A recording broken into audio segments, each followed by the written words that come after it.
Kasi siguro po sa dati po kasi nung pumapasok yung tubig, di ba lahat yan, ganyan. Yung dati na kasi sa taas. Kaya siguro yung mga connection ng ano.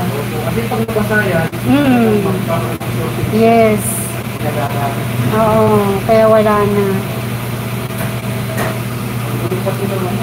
Tama, yung gumawa nun. Gusto ko alam kung yung mga gumawa dati. Yung pagkakalagal na, pagkaka-install nila, pati wire, o tignan mo nga. Pati yung wire nila, bakit ganyan? Kayo bahala, sir. Magaling kayo dyan, sir.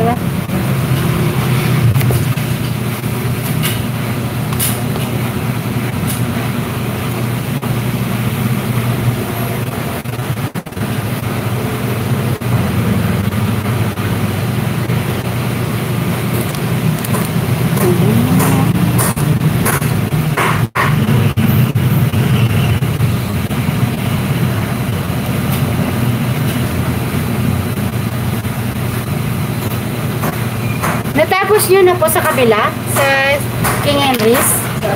Doon sa kabila? Kayo ata rin mo. Ha? Ay, iba rin. Ah, pero mga kasama nyo rin. Hindi po. Diba? Ano nga ba yun eh, ang gumagawa doon, yung yung may-ari na ata nagpapagawa doon. Kasi akala mo nga namin dati may-ari pa pagawa eh. Kasi babayad naman ng monthly, mahal. Oo, mas malaki siya kasi may taas pa eh. Sa second floor. Oo. Ito, ewan ko naman, masyado naman, ano. Kasi nakaka, kasi ito pag sinara, parang ang dami na kasing customer eh. So, sabihin natin, established na siya. So, kasi parang sayang din yung mga ano. Sayang kinigita eh. Lalo na pag weekend siya, madami. Pero kahit mamayang gabi, halos. Oo, kasi tingnan nyo nga, natanggal nila. O kalahati na lang eh. Pero hindi naman namin tatanggalin yan, ma'am. Kasi okay naman, no? Okay naman siya eh. Yeah. Ito lang banda rito.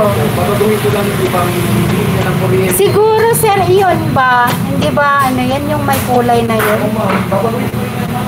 Oo, kasi... Ano na yan? Baka hindi pa lang. Bibigay na rin yan.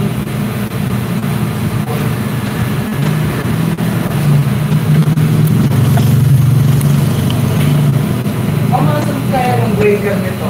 Ng breaker ng... Ayun lang, naku, patay tayo dyan. Hindi ko alam. Pero ito... Yung main switch ng ano...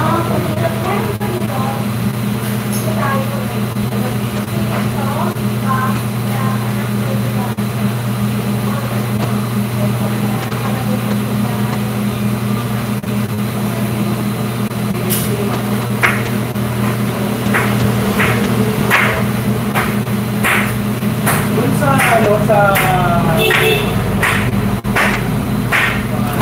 display. Oo. Ginamugin ng inalis ko namin yung lahat yung kuryente. yung tema kong ito, Yung bubong. sinasabi ni Mama ano daw, sabi na yung may-ari na ito bahala. Oo.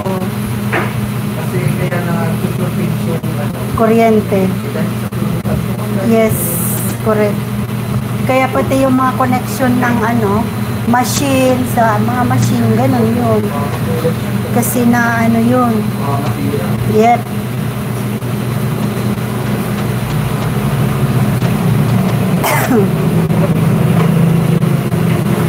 Oh my gosh. Anyari? Tama na nga yan. Kalokohan.